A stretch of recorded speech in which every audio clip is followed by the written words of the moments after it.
Jhalakathi কাঠালিয়ায় police পরিচয়ে ঘরে ঢুকে পরিবারের সকলকে বেঁধে মালামাল লুট ও ব্যবসা প্রতিষ্ঠান গুড়িয়ে দেওয়া সন্ত্রাসীদের গ্রেফতার ও বিচারের দাবিতে মানববন্ধন। বিস্তারিত দেখুন আমাদের ঝালকাঠি প্রতিনিধি মোহাম্মদ আবু সালেহ বিপ্লবের পাঠানো তথ্য ও ভিডিও চিত্রে ডেস্ক রিপোর্ট।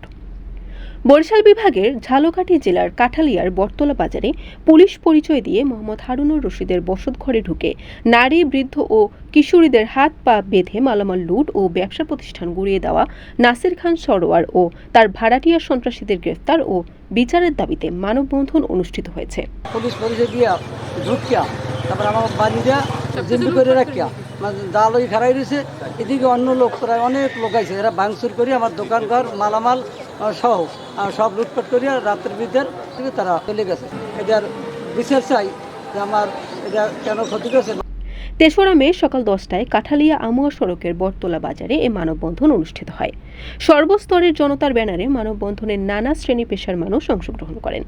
এ সময় বক্তব্য রাখেন ভুক্তভোগী মোহাম্মদ হারুনুর রশিদ, স্ত্রী রোজিনা বেগম, ছেলে মেহেদি, পুত্রবধূ লাকি আক্তার, প্রতিবন্ধী মেয়ে শিরিন আক্তার, সাবরিনা, ফাতেমা ও স্কুল পড়ুয়া মেয়ে জান্নাতুল মাওয়া, ভাই আব্দুর রহিম, জামাতা ইব্রাহিম ও আব্দুল শুক্কুর সহ অনেকে।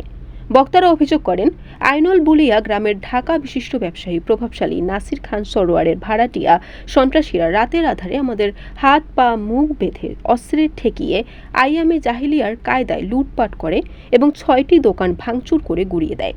এ ব্যাপারে মামলা হয়েছে।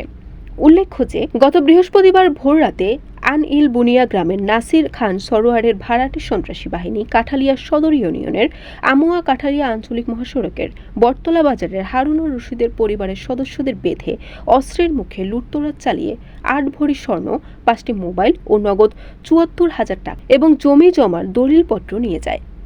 ঘরের বাইরে থাকা অন্য সন্ত্রাসীরা বসতঘর সংলগ্ন বটতলা বাজারে 6টি দোকানঘর গুড়িয়ে মাটির সাথে মিশিয়ে দিয়ে দোকানের মালামাল ও টাকা লুট করে নিয়ে যায়।